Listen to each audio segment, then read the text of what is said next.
Good morning, student. Today we discuss the Dalton partial pressure law. इसके previous video में हम लोगों ने स्टेट ऑफ मैटर के 2 वीडियो पढ़े थे, पार्ट 1 पार्ट 2. ये आपका पार्ट 3 है. इस पार्ट 3 वीडियो में हम लोग पढ़ेंगे डाल्टन पार्शियल प्रेशर लॉ. इससे पहले हम लोगों ने गैसियस लॉ पढ़ा था, जिसमें बायस चार्ल्स, अवोगाड्रो और गै-लुसैक लॉ पढ़ लिया था. ठीक है, अब बात करेंगे डाल्टन्स लॉ पार्शियल प्रेशर है क्या.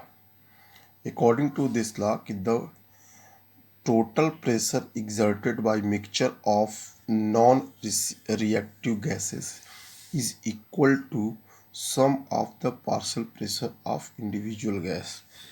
मतलब इस एक रूल के अकॉर्डिंग ये कह रहा है कि किसी भी गैस का जो टोटल प्रेशर होता है, ठीक है, अलग अलग नॉन रिएक्टिव गैस मिक्सचर के पार्शियल प्रेशर के इक्वल होता है. यानी हम बात करेंगे P total equal to P1 plus P2 plus P3 plus P4 dot dot dot at constant temperature and volume. Constant temperature volume पे जो पी टोटल होगा अलग अलग नॉन रिएक्टिव गैस मिक्सचर के पार्शियल प्रेशर के बराबर होगा.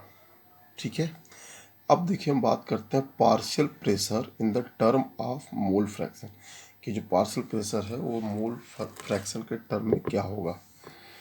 तो अगर हम मान लेते हैं कि let's 3 gases enclosed in the volume V at temperature T exerted partial pressure P1, P2, P3 respectively. then कह रहा है कि मान लीजिए हमने इनक्लोज वेसल्स लिया है जिसका वॉल्यूम V है और टेम्परेचर कैपिटल T है, और इसमें जो 3 गैसेस हैं हमने मान लिए हैं उनका पार्शियल प्रेशर P1, P2 और P3 है. तो P1 इक्वल टू क्या होगा, N1 RT बाई P, क्योंकि PV इक्वल टू NRT होता है आइडियल गैस इक्वेशन. तो अगर मान लो हम लिख लें कि P1 equal to N1 RT by P, ठीक है, ये पहला हो जाएगा. दूसरे गैस के लिए प्रेशर P2 इक्वल टू क्या हो जाएगा, N2 RT बाई V. ठीक है, फिर तीसरा हो जाएगा P3 equal to N3 RT by P. ये 3 इक्वेशन हो गए. अब यहाँ पे N1, N2 और N3 ये number of moles of gas हैं. ठीक है, और RT ये कांस्टेंट है, रेडबर्ग कांस्टेंट, ये टेम्परेचर है तीनों में. अब तीनों को हम क्या करेंगे, ऐड कर देंगे. तो ऐड करने के बाद देखिए P टोटल क्या आएगा, P1 plus P2 plus P3. अब P1 की वैल्यू रखेंगे N1 RT by V plus N2 RT by V. तीसरा आपका आ जाएगा N3 RT बाई V. ठीक है, अब N1, N2 और N3 क्या है, कॉमन है, और RT बाई V. ठीक है, अब क्या करेंगे, on dividing P1 by the P total. अब P टोटल को हम क्या करेंगे, P1 से डिवाइड कर देंगे. ठीक है, तो हमारे पास देखिए क्या बनेगा. अब देखिए P1 upon P total equal to हो जाएगा N1 और N1 plus N2 plus N3. इसके बाद क्या होगा, RTV अपॉन RTV. तो ये दोनों कैंसिल हो जाएंगे, तो बचेगा क्या हमारे पास, N1 plus N2 plus N3 equal to अब N1 plus N2 plus N3 को हम एक साथ N से डिनोट कर सकते हैं. ठीक है, इसके बाद ये आपका N1 अपॉन N क्या होगा, मोल फ्रैक्शन आपका हो जाएगा. यानी P1 इक्वल टू X1 और P टोटल, यही आपका रिलेशन हो जाएगा partial pressure of the gas और मोल फ्रैक्शन में. ठीक है, अब यहाँ पे P1 पहले गैस के लिए हो जाएगा पार्शियल प्रेशर, और X1 क्या होगा, मोल फ्रैक्शन पहले गैस के लिए. ये रिलेशन हो जाएगा. इसी तरीके से P2 equal to X2 P total और P3 इक्वल टू X3 और P टोटल. तो ये हमारा रिलेशन आ जाएगा पार्शियल प्रेशर और मोल फ्रैक्शन के टर्म में. पार्शियल प्रेशर और मोल फ्रैक्शन के बीच रिलेशन समझ लीजिए एक तरह से. अब इसको समझने के लिए हम एक न्यूमेरिकल को सॉल्व करेंगे. अब न्यूमेरिकल देखिए कि neon dioxygen mixture contain 70.6 gram dioxygen and 167.5 gram neon. If pressure of the mixture of gases in cylinder is 25 bar, what is the partial pressure of dioxygen and neon in the mixture? ठीक है, question समझ में आया। Question ये कह रहा है कि neon dioxygen mixture contain 76 point gram of dioxygen and 165 point gram of neon. मतलब कह रहा है नियॉन और डाइऑक्सीजन का मिक्सचर है, उसमें दोनों का वेट अलग अलग दिया है। अब कह रहा है कि if pressure of the mixture of gas in cylinder is 25 बार। जो सिलेंडर है उसका प्रेशर दिया गया। अब कह रहा है what is the partial pressure of dioxygen and neon in the mixture, कि दोनों के अलग अलग का पार्शियल प्रेशर आपसे पूछ रहा है। तो सबसे पहले हम क्या निकाल लेंगे कि मोल्स निकाल लेंगे, number of moles of dioxygen और number of moles of neon. ठीक है, तो number of moles of dioxygen के मोल्स निकालने के लिए given mass upon molecular mass रखते हैं। तो मास कितना दिया है 70.6 अपॉन 32। इसको जब सॉल्व करेंगे तो 2.21 मोल आएगा। इसके बाद आता है हमारा number of moles of neon. अब नियॉन का वेट दिया 167.5 अपॉन 20। ठीक है, इसको सॉल्व करेंगे तो 8.375 मोल आएगा। अब देखिए mole fraction of dioxygen, mole fraction निकालेंगे। तो अब मोल फ्रैक्शन निकालने के लिए क्या होगा, number of moles of dioxygen और फिर number of moles of mixture, दोनों को ऐड करेंगे तो 2.21, फिर 2.21 प्लस 8.375, तो 2.21 अपॉन इन दोनों को जोड़ देंगे तो 10.585, और इसको डिवाइड करेंगे तो 0.21 आएगा, ये मोल फ्रैक्शन ऑफ ऑक्सीजन। ठीक है, अब देखिए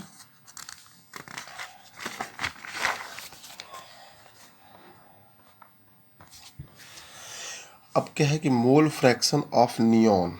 तो मोल फ्रैक्शन ऑफ नियॉन निकालेंगे तो उसको क्या करेंगे 1 से माइनस कर देंगे, तो 1 माइनस 0.21 इक्वल टू 0.79। ये हमारे पास अलग अलग मोल फ्रैक्शन आ गए। तो पार्शियल प्रेशर ऑफ गैस निकालना है तो इसका फार्मूला होता है mole fraction into total pressure.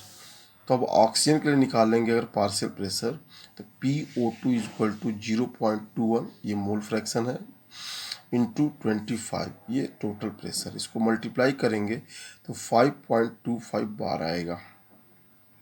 नियान का अगर पार्शियल प्रेशर निकालेंगे तो 0.79 इंटू 25, इसको सॉल्व करेंगे तो 19.75 बार आएगा। ठीक है, तो इस तरीके से हम लोगों ने न्यूमेरिकल सॉल्व किया और न्यूमेरिकल की हेल्प से पार्शियल प्रेशर और मोल फ्रैक्शन के रिलेशन को समझने का प्रयास किया। ठीक है, अब हम बात करेंगे बेटा kinetic molecular theory of gas. Gas के लिए काइनेटिक मॉलिक्यूलर थ्योरी क्या होता है। काइनेटिक मॉलिक्यूलर थ्योरी की बिहाफ पे हम गैसों के बिहेवियर के बारे में जानेंगे। ठीक है, तो postulates of the kinetic molecular theory of gases, ठीक है, एज फॉलो। पहला क्या कह रहा है कि gases consist of very large number of extremely small identical particle. कह रहा है कि गैस के पास क्या होते हैं बहुत सारे, ठीक है, एक्सट्रीमली स्मॉल आइडेंटिकल पार्टिकल होते हैं, चाहे एटम्स के फॉर्म में हो चाहे मॉलिक्यूल्स के फॉर्म में। ठीक है, फिर दूसरा क्या कह रहा है कि the molecules are separated from one another by large distance. ठीक है, the empty space among the molecules and so large that our actual volume of the gases is negligible as compared to total volume of the gas। इस point का कहने का मतलब ये हुआ है कि जो मॉलिक्यूल हैं गैस के वो एक दूसरे से सेपरेट होते हैं क्योंकि उनके बीच में बहुत सारा क्या होता है इंटरमॉलिक्यूलर स्पेस होता है। इंटरमॉलिक्यूलर स्पेस होने की वजह से जो इनका एक्चुअल वॉल्यूम होता है ठीक है। एक्चुअल वॉल्यूम बिल्कुल निग्लिजिबल है as compared to the total volume, कि अगर इंडिविजुअल वॉल्यूम निकालते हैं गैस का तो टोटल वॉल्यूम के कंपेरिजन में हम उसको नेगलेक्ट कर सकते हैं। तीसरा पॉइंट कह रहा है कि particle of gas are always in constant and random motion. If the particle were at rest, the occupied fixed position, then a gas would have a fixed shape with not the observed. जो particle gas का होता है, क्या होता है कि जब random motion करता रहता है। अब जब रैंडम मोशन करेगा, लेकिन जब ये क्या है कि पार्टिकल वर रेस्ट पोजीशन में है, तो occupied fixed position, then gases would have the fixed shape which not the observe. इसीलिए गैस का शेप क्या होता है, ऑब्जर्व नहीं किया जा सकता। वैसे भी कहते हैं गैस का वॉल्यूम और शेप डिफिनिट नहीं होता है। अब देखिए नेक्स्ट पॉइंट इसमें है कि particles of gas moves in all possible direction in straight line during their random motion. The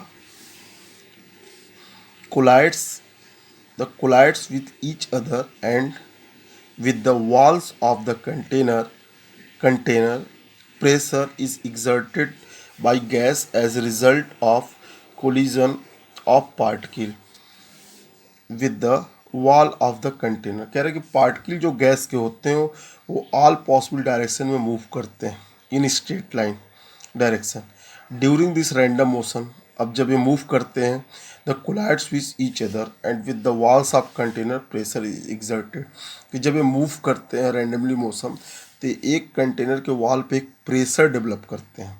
तो जब ये प्रेशर डेवलप करते हैं, ठीक है, तो प्रेशर डेवलप करते हैं तो particle with walls of the container, मतलब प्रेशर एक डेवलप करते हैं। जब रैंडमली मोशन करेंगे तो एक कोलाइड्स करेंगे तो कंटेनर्स के वॉल पे क्या होगा, एक प्रेशर डेवलप होगा। ठीक है। नेक्स्ट पॉइंट है कि collision of gas molecules are perfectly elastic, means the total energy of molecules before and after the collision remains same।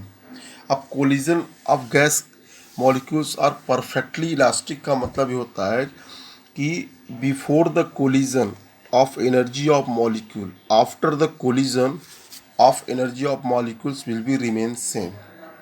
ठीक है, यानी कोलिजन से पहले मॉलिक्यूल्स या एटम्स की जो एनर्जी थी और कोलिजन के बाद भी अगर उसकी एनर्जी को चेक करेंगे तो मॉलिक्यूल्स या एटम्स की एनर्जी सेम रहेगी।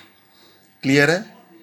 अब इसके बाद देखिए है 6 पॉइंट कि at any particular time different particle in the guys have different speed and hence different kinetic energy.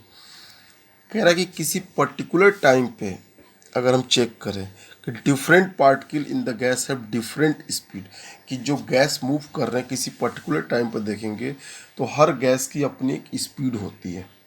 ठीक है, अपनी एक स्पीड होती है।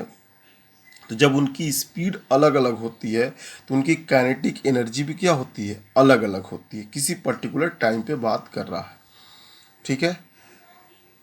अब इसके बाद देखेंगे कि if molecules have the variable speed then it must have the variable kinetic energy. वही ऊपर वाली बात है जो हम लोगों ने पिछले पॉइंट में बात किया कि कह रहा है कि अगर मॉलिक्यूल्स की वेरिएबल स्पीड है तो उसका काइनेटिक एनर्जी भी क्या होगा, वेरिएबल ही होगा। ये ज़रूरी है कि molecules have variable speed then it must have the variable kinetic energy, क्योंकि आपको पता है कि जो काइनेटिक एनर्जी होती है कि energy due to motion of particle, तो काइनेटिक एनर्जी होता है